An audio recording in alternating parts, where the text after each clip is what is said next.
Hey, good evening everyone. Welcome back to the channel. So, this is going to be a live show. We haven't had one of these in some time. Been putting a lot of prep into interviewing fund managers, but nonetheless, we will do a live show in Discord. So let me go live in the voice chat now, and let's see how many of you all we can get on. Okay, so now I am live in the voice chat. Anyone that wants to join in and talk to me is welcome to. We got a few new members today, so we had a really good interview with Sylvia today. Finally got her on, so I was definitely happy about that. That was a long time coming. She was supposed to be on Monday, actually, as many of you all know. She was supposed to be on Monday, but she had not ghosted us, but she actually had a better offer, and I can't blame her. She went on Fox Business. And, well, that's what she told me today. Like, she had talked to Charles Payne, I guess. So he's obviously a little bit more well-known, I would say, than I am. So I can understand. But nonetheless, we did reschedule for today. And I just thought we would recap that and talk about everything else going on. Talk about YieldMax, Defiance funds, dividend investing, investing in general, the Fed's decision. So we'll get into it all. It's going to be, kind of a free-form discussion. And of course, the more of you that join in, the better. So, Sylvia, this afternoon, she's the second fund manager that I've ever interviewed. I've interviewed Jay like 4 times now. I would say I feel like Jay is definitely more involved with the actual trading and stuff like that, which she said she's more of like the CEO, and Jay is an advisor for Defiance. So like the questions I asked her, she had answers from a more like administrative executive level. Jay is able to get more technical with us and stuff, but I really enjoyed talking to her. I listened to it over again, and she had a lot of good things, good points. So I think those of you that are on, I think will be able to find the interview very valuable. And let's see, we got a few of you on so far. We got G-Man says, hello, coach. Richard King, oh, you got beat. You were almost first, but you're second. Simo says, bought more Misty, going to 100. We'll have to look at that. TD Travels is happy with the interview, says, great interview, did a good job. Well, thank you for that. I really appreciate that. Simo also says, Fed rate cut in July, but I'll be rich already. Oh, good for you. So you don't have to wait till the summer to be rich. You're going to be rich this season. You don't have to be waiting till the next season to be rich. I like that. I really like that. Blake says, sorry, coach, I'm winding down for bed, or I would hop on the chat. That's okay. Hey, we had a great interview, great podcast last night with Capital Mindset. I don't know if that'll be posted tonight or tomorrow, but it was awesome. Can't wait for you all to see it. Really good stuff. Got into a lot of stuff for sure. But yeah, anyway. So, yeah, Richard, can't win them all, but I'd say like 90%. You're getting like 90% of them. That's not too shabby, for sure. So anyway, let's see here. Since this thing shares my whole screen here, I guess I'll give you all a little bit of a back-end tour. So let's see. Oh, I just lost a subscriber. That was fast.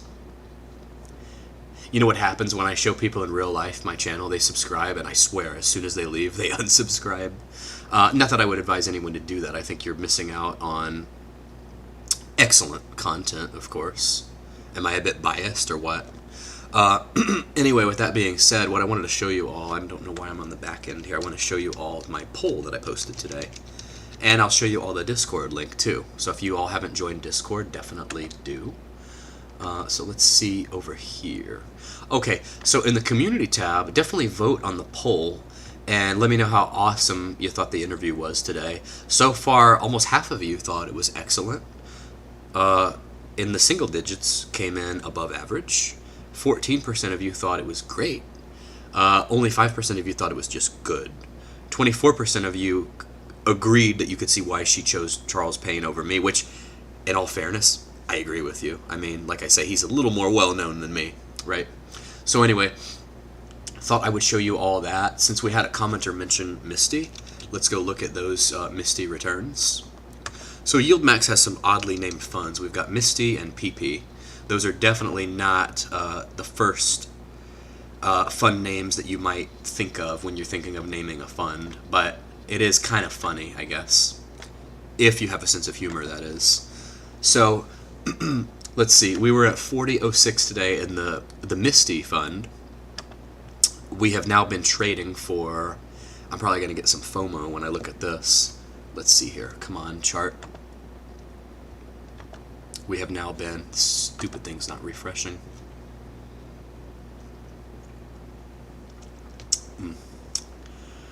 Okay, so we have been public since February 22nd, so almost a month. Actually, tomorrow will be a month. And how about this one? This fund has doubled. So that means now, okay, you all are sold on YieldMax, right? This fund has doubled. That means, right, you all are sold on YieldMax? Well, it has a lot to do with the underlying running up too, of course. If we look at MSTR,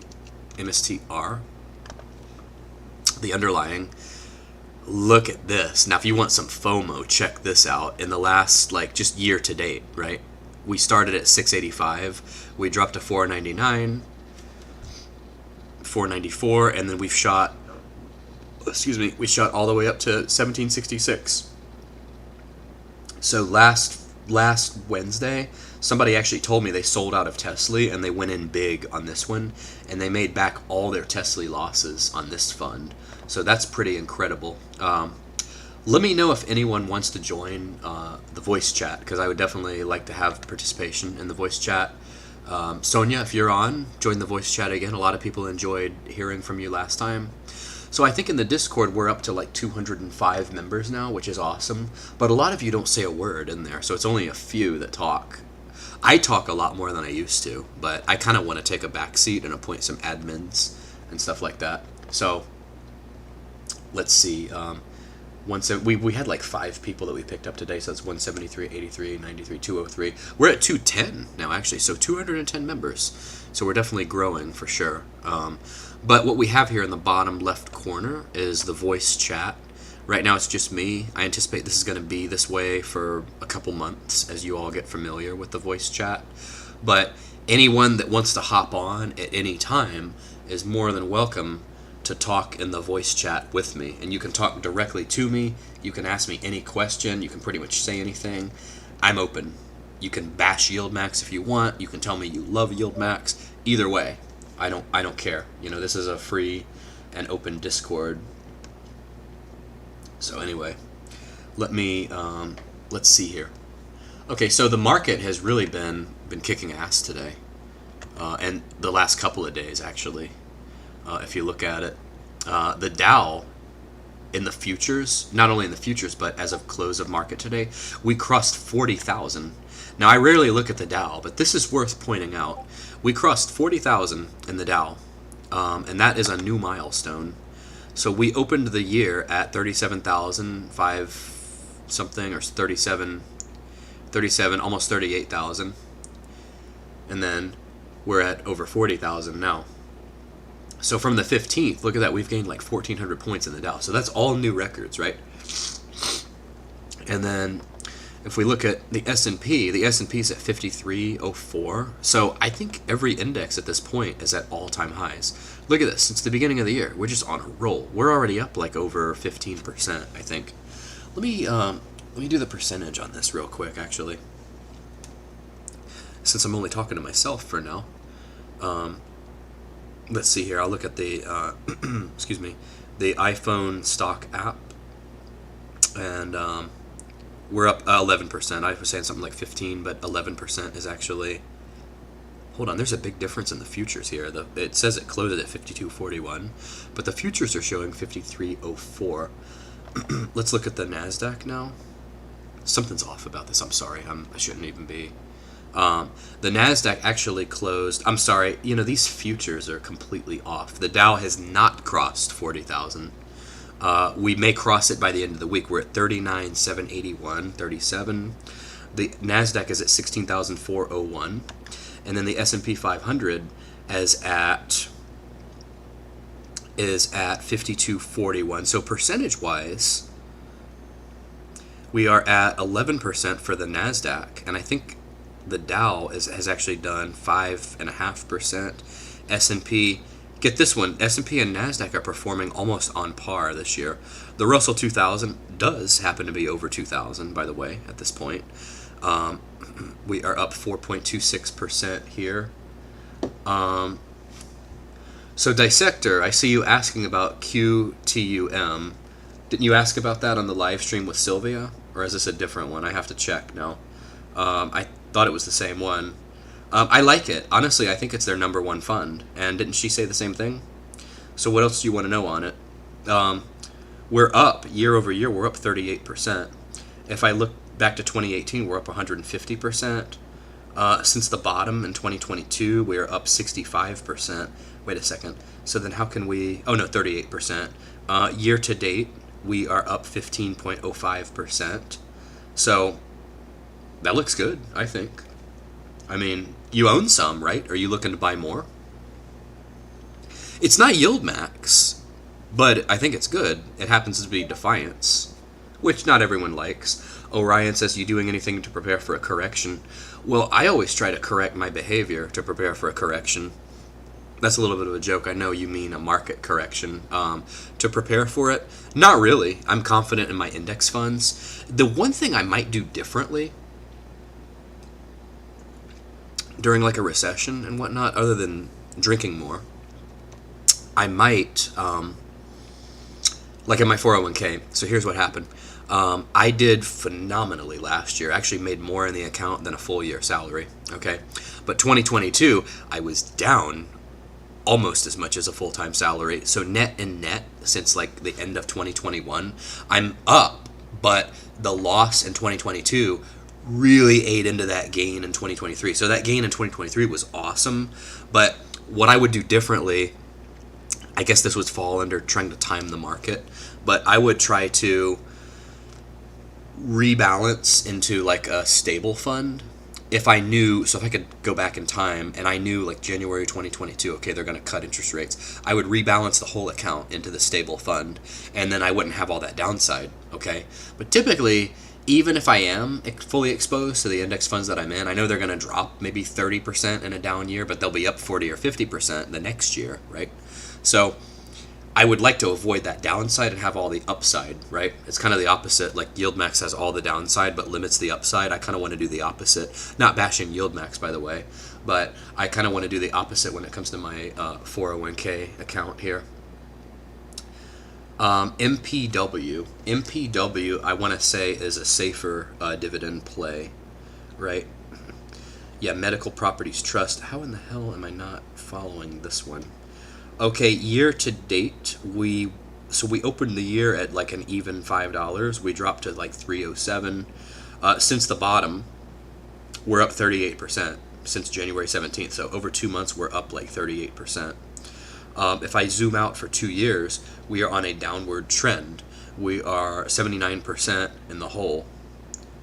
But not to fear, we pay a dividend, right? So for some of us, I know not all of us, but as long as we're paying a dividend, we don't care how much we're down, right? We can be down 30, 40, 50%. As long as we're getting that income, we don't really give a shit how much we're down, right? I know most of us do. I know most of us are logical investors. And if we're not, I try to groom everyone to be logical investors. So MPW, okay, over 2 years, they are down. If I look at a 5-year period, and you can see on the phone here, I'm looking at the phone here. I could just say I have this memorized, but man, there's no way, right? On the phone here, they're down 77% since 2019, even before the pandemic. And it's been, for some reason, since 2022, it's been a cliff fall. So who knows? They could be at a buy point. They could be at a low point. They're paying a 20% dividend right now. But again, I call that the dividend trap, because the percentage dividend is higher because I'm sure, without even looking, okay, I'm sure the dividend hasn't changed, but the stock price has dropped so much that the dividend percentage has now become way higher in terms of a percent, right? That's why it's showing 20%. So if I go look at it here in Yahoo Finance, MPW, I'm just going to use Yahoo tonight.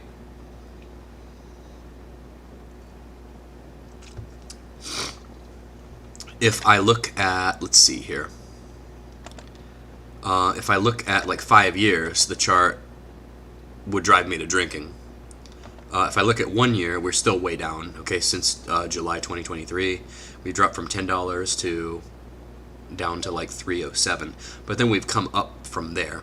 If I go look at financials, if I look at the actual income statement, they have a tax effect of unusual items, which is unusually low in this last quarter, or should I say unusually high, for the end of 2023. So this looks like it impacted them. Revenue, what I see from 2022, revenue was half of what it was in 2022. From 21 to 22, we were pretty much flat. Cost of revenue didn't change, so it looks like cost didn't go up, despite inflation. Imagine that. Companies' costs not going up, but still passing the costs onto the consumers, or passing price hikes onto the consumers. How dare they, right?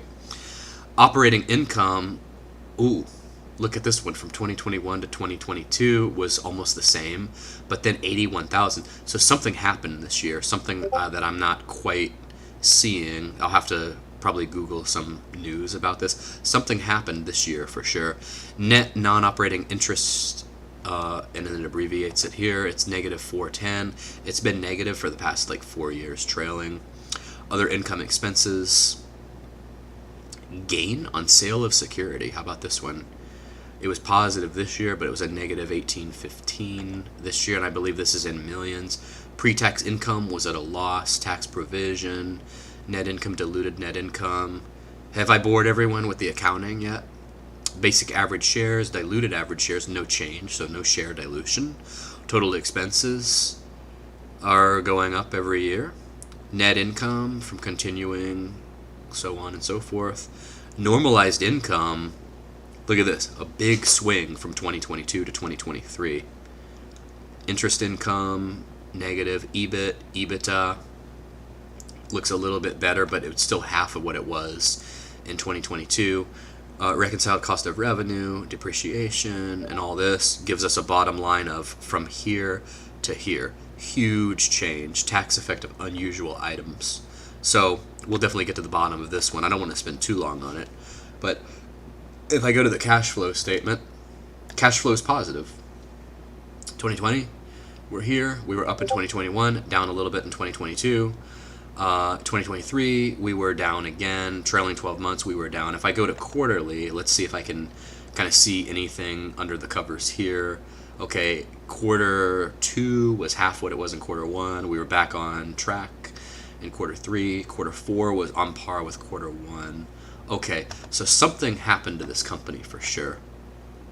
I know I'm spending some time on this, but I want to just, I don't do statement analysis all the time, so I don't mind looking at it a little bit. All right, I'm getting a headache. Okay, so let's see here. News. Medical properties increases yet falls behind market. What investors need to know. Motley Fool issues AI buy alert. Yeah, that's like clickbait probably. A bat infestation, postponed surgeries, and unpaid bills. Hospital chain in crisis. Okay, let's see. Let me look at some comments here for a second. Ooh, we got a lot of them here. Anyone that wants to join the voice chat, by the way, join in, ask whatever you want. SpongeBob could be used to replace my humor. What is this now? My humor is top notch. Give me a break. Come on. So you want to know my real opinion. So I haven't broken this out in a while, but when I'm uncertain about what an investment's going to do, I break out the advanced financial forecasting equipment such as the 8-ball. So is MPW a good or bad investment? Will it increase over the next year? Very doubtful. There you go. It's very doubtful on it. But what we can do, we can keep shaking it till we get the answer we want. Concentrate and ask again. Ooh, twice in a row it gave a negative response. Outlook not so good. 3 times in a row. Oof. Not looking good. Now it's hung up in between. And now it says it is certain. So on the fourth try, we get a good answer. Okay, let's see what other comments we have here. Somebody sold Tesla. How dare you sell Tesla? You're not a true yield maxer. Just kidding. I would honestly. I'm kind of bag holding. I wanted to get back. I've always had 18 in the pre-split price. That's what ticked off that one guy in the other Discord. Just because I said buy low, sell high. Who would have thought that would make somebody mad? Okay, you sold 250. QTM, you asked about. Who is this? Christian Introspective. Oh, that's funny. I like that. Christian Introspective. Coach, did you ask Sylvia how they expect to sustain IWMY when they're paying out 90% as return of capital? So, I have a hard time pinning these fund managers down on an answer, but the gist of this is they're paying dividends that are too high. Okay? So, because the dividends are so high, the NAV is not recovering, and I don't really see the NAV recovering, so I'm starting to question like what the point even is. It's like you're just getting back the money you put in. So I'm not really, and I'm saying that honestly. I'm not saying that to be a YieldMax doubter or a YieldMax questioner. I'm always going to be objective on here, right? There are inverse funds too. You can allocate a portion to inverse that less than your index ones. But here's the thing, okay? I'm advocating for like the average investor here, okay? You shouldn't, when you invest in a dividend fund, you shouldn't have to reinvest everything just to get a 10% return. Honestly, like that sucks compared to growth, okay? So a good example, all right, so take QQQY, and I didn't really want to like bash her on the interview. I admire that she came on and stuff, definitely want to have her back. But okay, so like QQQY, so NASDAQ, all right? So if we look at year to date, okay, we're down 4.38%. But the NASDAQ's kicking butt. I just showed you all it was up 11% for the year, right? So, all right. And in the last year, the NASDAQ's up like 45% if you count like the last like 14 months, including the beginning of 2023, which is now like 15 months. So the NASDAQ is way up. But this QQQY, which she pointed out has nothing to do with the NASDAQ, by the way, it just sells puts for income, which, by the way, I was thinking about this on my driving that I did today. I went out and stuff, and I had to drive for a while. I was thinking about doing videos driving. That would make better use of my time, probably. But here's the thing, okay, so you can do the put selling yourself. What I was thinking about, okay, so what's the point of buying the fund then, right? What's the point of paying, what the NAV currently is, which is declining? You can just, and I'm doing it now, you can sell cash secured puts for premium. So what's the point of buying a fund? It was like, and you'll hear this when Capital Mindset was on our podcast last night. You'll hear this when it goes live, okay? He said, why don't I just do this myself? Why don't I just, okay, everybody, they put money here with me. I sell, cash secured puts on their behalf. And then I keep half of it. I give them half of it. He's like, isn't that like the same thing? I thought it was a good point. I mean, I definitely couldn't argue with it, Dissector loves SpongeBob. Oh, that's why he said could be used to replace. I think I'm funnier than SpongeBob. Okay, inverse funds, we read that one. NLCP is not on Robinhood. We'll use a different broker then. NCLP. Yeah, why is it not on? How many do you use? Like multiple brokers or just one? Let's see. Oh, Hog Farmer is a SpongeBob fan too. That's strange. I guess I'm not saying that's strange, not to bash you, but like I guess SpongeBob has a wide appeal because funny story. So my aunt went on a date with a guy, and he said that his favorite show was SpongeBob, and this is like an adult male. So I found that kind of funny. Not to say anything one way or another on SpongeBob. I know that one character is it Mr. Krabs says, I like money. That's my impersonation. Anyway, I do impersonations well, actually, believe it or not. Okay, Christian Introspective is giving us his perspective here. He says, this is why, regardless of the fact that it's not stupid high yield, you should spell it stupid, like STOOPID, stupid.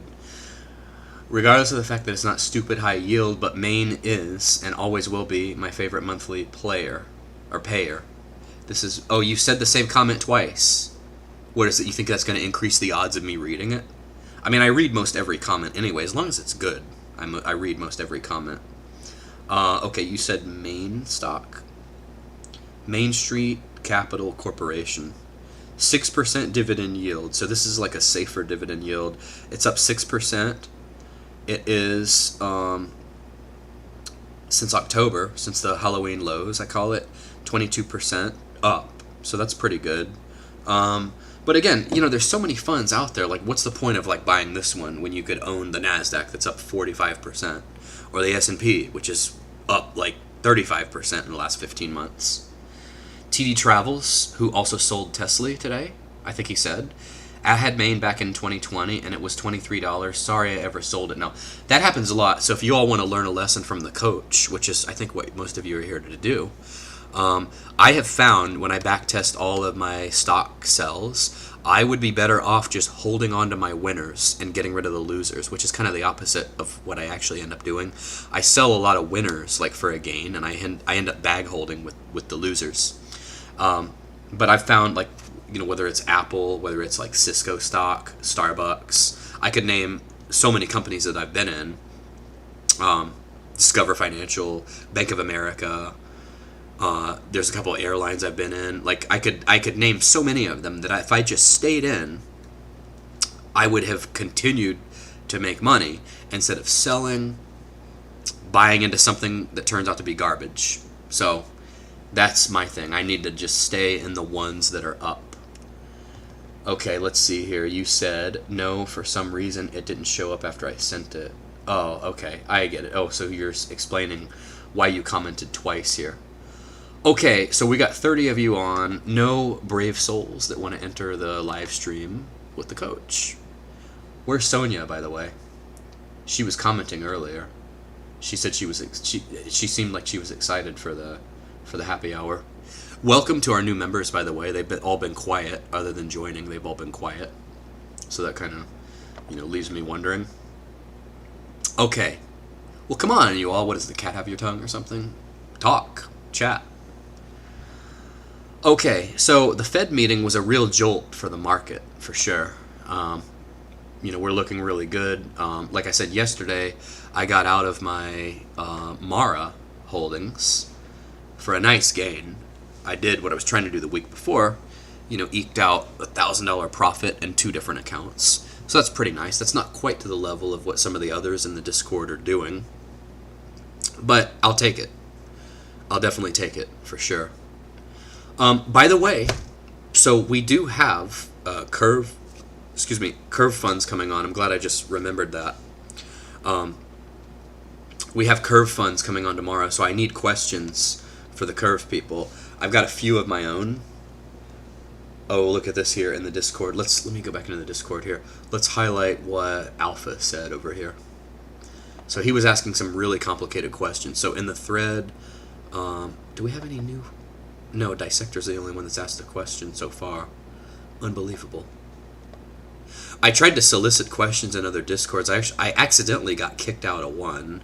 It was a misunderstanding. They took it that I was like a hardcore YieldMaxer, so they didn't like that. But it was a misunderstanding. But anyway, what I was trying to do for any anti-high dividend yield people, I'm giving you all the opportunity to ask the fund manager a question directly. I mean, how awesome is that? You can ask questions directly to fund managers. The hardest hitting question you have, I'm open. I'm letting you all do it. I'll take the question. If it's a good question, if it's a fair question, as long as it's not something like with Sylvia, like, if she's single or this or that, if it's a good question, I'll take it. So, we had one more join in the Discord, Nithis. Let me send him a little birdie here. Oh, that's waving. Okay, so Alpha asked a bunch of like really technical questions in the Discord. He said, I'm still not clear why, with Sylvia's explanation, why NAV is falling. If all they're doing is distributing the premium earned from selling at the money puts per day. I understand it is not a growth product, but an income one, but NAV falling so significantly when underlying is up which is in favor of selling put. Therefore, it does not make sense to me. If QQQ falls from her, then QQQY will do so much worse if it is decaying so much in good times in market. So I get what you're saying. You're wondering why the NAV is declining more than the dividend being paid out, right? Well, and that's the thing that we see with some of the YieldMax funds too, right? So if we look at QQQY, you know what? Actually, let me go back to Seeking Alpha over here. I have all of these up over here. It's funny, when I asked her the question, she thought I was just pointing to price return, and she said, no, total return. And I said, I know, I'm ready for you. I have it up over here. So the thing is, though, we're only up 10.90% in QQQY, and we're up 10.48% in JEPY. We're up 12.36% in IWMY, but the indexes are up so much more. That's the thing, okay? So then, if we look at like the Russell, year to date, the Russell is up 4.26%. So in a sense, then you could say, well, wait, that's not the same time horizon. Okay, since October, oh yeah, we're up 28% in the index for the Russell over the same time frame. Since September 19th, JEPY, which is indexed for the S&P 500, has nothing to do with JP Morgan like the JEPQ fund. So the S&P 500, since September, watch this. Okay, since we'll just go to September 1st to be fair.